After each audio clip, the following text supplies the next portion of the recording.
Conferencia magistral sobre cambio climático.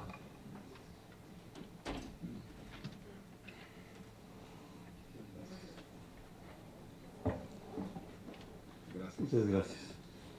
Pues es para mí un honor poder platicar con ustedes esta mañana. Le quiero dar las gracias, por supuesto, a los senadores por sus palabras, y lo que quiero pues es empezar a hacer una plática sobre cambio climático, sobre todos los aspectos de ciencia y política, y pues dejar algún tiempo para ver si podemos después discutir, responder preguntas, platicar sobre pues, las conclusiones importantes. Entre los comentarios que acabamos de oír hay algunos que conectados, por ejemplo, con calidad de aire, que es un problema importante en las grandes ciudades que tenemos en nuestro país, aquí Ciudad de México, pero también Guadalajara, Monterrey, etc. Entonces, el centro de estudios en el que dirijo, en el que he estado trabajando ya por más de 10 años después de pues, haber sido profesor, sobre todo en el MIT en Estados Unidos por muchos años. Pero en este centro, el tipo de problemas con el que lidiamos es sobre todo los aspectos de política pública, que están muy conectados, los de calidad de aire con los de cambio climático y energía, la política energética del país, etc.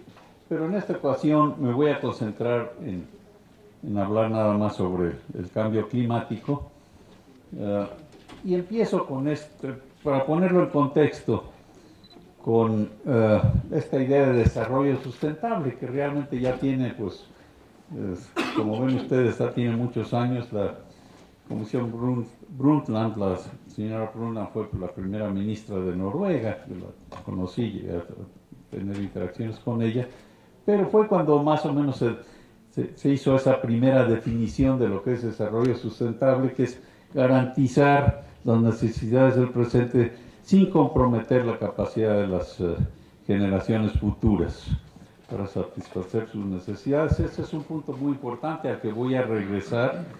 Lo que yo haría, en todo caso, es modificar esto para ponerlo más en el presente. Ya no solamente estamos hablando de problemas para las generaciones futuras, sino para nuestra propia generación. Estamos afectando al medio ambiente de tal manera que ya vemos los efectos con mucha claridad. Sí. Y para ponerlo en contexto, una de las cosas que pues, se ha dado cuenta la sociedad es que estamos ya en una nueva época geológica. La época en que estábamos hasta hace relativamente poco es el Holoceno, los últimos 10.000 años, que es cuando realmente se desarrolló la civilización, cuando creció la agricultura, etcétera, etcétera. En esos 10.000 años pues es cuando los cambios de la sociedad han sido enormes. Pero ya en los últimos años los cambios en el planeta, en toda su estructura climática, geológica, etcétera, pues son tales que están ya causados por actividades de la sociedad. Y por eso la idea es ya no llamarle el Holoceno, sino ahora el Antropoceno. Estamos en esa nueva época. Y el investigador que realmente ha hecho más trabajo con esto, que lo puso en la mesa, es Paul Crutzen, es muy amigo mío, colega con el que compartí el premio Nobel en 1995. Y ¿cuándo empieza el Antropoceno? Una posibilidad, pues es decir, fue cuando comenzó la revolución industrial, cuando se inventó la máquina de vapor, los motores, etc. Pero resulta que hay una situación interesante, lo que se llama la gran aceleración.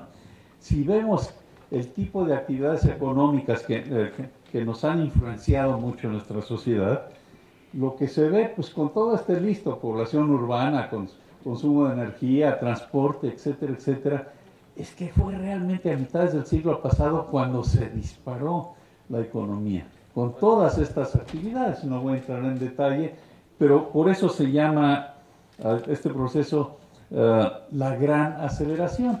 Y la idea es que realmente el antropoceno pues empieza alrededor de mitades del siglo pasado, 1950, por esos tiempos más o menos. Y el otro concepto conectado con esta gran aceleración, que se ha desarrollado por varios grupos científicos, con los que por fortuna tengo contacto, algunos en Europa y otros en Estados Unidos, pero es lo que llamamos límites planetarios. Y la idea es esta, que la comunidad científica estudiando qué es lo que le estamos haciendo al planeta. Hay muchos problemas locales, ambientales, que por supuesto pues, nos afectan y hay que tomar en cuenta, pero hay problemas que están afectando a todo el planeta, y esta es una especie de lista de los 9 problemas que identificó este grupo en particular, pero en general hay consenso de que estos son los problemas importantes, y la idea es que los que están en rojo ya nos pasamos de los límites sensatos, estamos fuera de esos límites, tenemos que hacer algo urgente con respecto a esos problemas, pero eso no quiere, el resto de los problemas son problemas globales también muy importantes, y también tenemos que asegurarnos pues de no llegar a límites que no sean aceptables. Aquí tenemos cambio climático, que es de lo que vamos a hablar. Los océanos pues tienen también, acá lo oímos también en las primeras notas aquí en la presentación, muchas cosas le están pasando a los océanos, pero en fin, ya no va a dar tiempo de hablar de todo esto. Pero sí, el ciclo del nitrógeno, sobre todo con el uso de fertilizantes, también ha causado cambios, en este caso son cambios locales, pero en muchas partes del planeta muy importantes, y la pérdida de biodiversidad es el otro tema también importantísimo, pues que está ocurriendo a gran velocidad y que la sociedad tiene que hacer algo. Pero en fin, yo me voy a concentrar en cambio climático, y lo que voy a hacer es primero repasar brevemente la ciencia del cambio climático, muy brevemente del plano para ponerlo en contexto, pero mi idea es llegar a ver si podemos platicar algo sobre las cuestiones de política global, qué es lo que está pasando con ese problema. Pero lo interesante es esto, aquí con esta foto que tenemos de nuestro planeta, con nuestro país en el centro de la fotografía. Ya desde hace pues casi 2 siglos, la comunidad científica se había estado preguntando qué es lo que determina el clima de nuestro planeta, por qué tenemos esa temperatura pues, que ha permitido la evolución de la vida, etcétera, etcétera. Y eso pues ya se empezó a contestar desde el siglo XIX, pero con mucho más precisión ya en el siglo XX. Y lo que es muy interesante es que el clima está determinado en un buen grado pues por la presencia de la atmósfera. Y lo curioso es que en esta fotografía pues realmente no se ve la atmósfera, porque la atmósfera es transparente, lo que se ve son las nubes, ¿no? Pero la atmósfera es muy delgada, y a pesar de eso es esencial pues para la evolución de la vida, es como la cáscara de una manzana. Pero tiene otra propiedad muy interesante. Aunque sea muy delgada, pues los vientos, lo vemos cómo se mueven las nubes, etc., funcionan de tal manera que si emitimos algunos compuestos, algunos gases, por ejemplo aquí en México, y si esos gases permanecen en el medio ambiente pues más de varios meses, se mezclan en todo el hemisferio norte por los vientos que son característicos del planeta. Y en cuestión de aproximadamente año y medio, menos de 2 años, también se mezclan con el hemisferio sur. Entonces, esto es lo que ha dado lugar a los problemas globales que tenemos. Les llamamos problemas globales porque están afectando a todo el planeta y porque son consecuencias de cambios en la atmósfera que ya no importa en qué lugar del planeta se ocasionaron. Son cambios claramente globales. Pero esto es un problema muy serio, pero muy importante. Resulta que para resolver estos problemas, siendo globales, pues todo el planeta tiene que trabajar junto, tenemos que colaborar. El cambio climático es uno de esos problemas, El problema, por cierto, que ya lo mencioné antes del adelgazamiento de la capa de ozono, si da tiempo después lo menciono otra vez, también es otro de esos problemas globales. Y pues no podemos hacer nada en México, nada más para resolverlo, pero lo que sí podemos hacer, y por fortuna México sí se ha caracterizado por esto como un país en desarrollo líder en resolver estos problemas globales. Entonces, podemos trabajar, por ejemplo, a través de las Naciones Unidas con el resto del planeta para resolver estos problemas. Y no por el hecho de que sean globales son menores, son al revés. Algunos, como el cambio climático, es quizá el problema más serio que tiene la sociedad hoy en día. Y en fin, para describirlo con un poco de más detalle, lo que voy a hacer es mencionar 3 mitos que hay sobre el cambio climático. Mitos que pues muy generalizados, mucha gente todavía los considera. Y el primero es que realmente el cambio climático es un problema científicamente muy complicado. Y los científicos no están de acuerdo.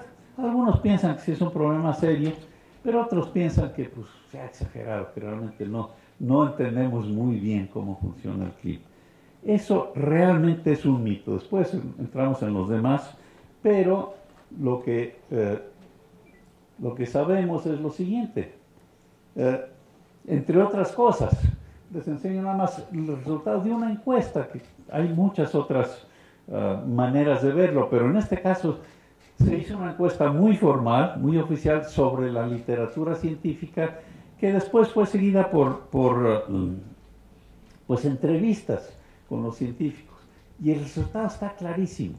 Si estamos hablando de los científicos que trabajan con problemas del clima, porque pues, científicos hay muchos y muchos no saben nada del clima y muchos tienen esta opinión, pues no estoy seguro si realmente está cambiando y si son actividades humanas las que lo causan. Pero si nos concentramos en los expertos, el consenso es extraordinario. Más del 97% en esos, ya hace varios años, pues estaba totalmente de acuerdo. Primero que el clima está cambiando. Hace varios años no estaba tan claro quizá, pero el consenso es enorme. Y además, que aunque no haya certeza, pero lo más probable es que este cambio se deba a actividades de la sociedad. O sea, es la humanidad la que está cambiando el clima, ¿no? Y por cierto, aquí tenemos estos 3 de esos científicos, digamos, los que dudan, dicen que a lo mejor se ha exagerado. No se han ignorado sus opiniones, las hemos considerado con muchísimo detalle y los conocemos muy bien. Si hubiera interés, pues podemos platicar inclusive de cómo piensan y por qué piensan. Muchas veces no son por razones científicas, por qué piensan así. Pero bueno, lo que voy a hacer es resumir en un minuto nada más, en unos minutos, la ciencia del clima, que les decía que se empezó a desarrollar ya desde el siglo XIX. Y es para explicar qué es el efecto invernadero natural. Pero primero les explico lo siguiente. Lo que ya se empezó a elucidar desde el siglo XIX es pues, que el clima está determinado por la energía que nos llega del Sol. Es lo que calienta nuestro planeta, ¿no? Y esa energía llega sobre todo en forma de luz visible. Pero por mediciones científicas que se pueden hacer en laboratorios, pero también con otros planetas y con un avance de la ciencia muy claro, lo que pueden hacer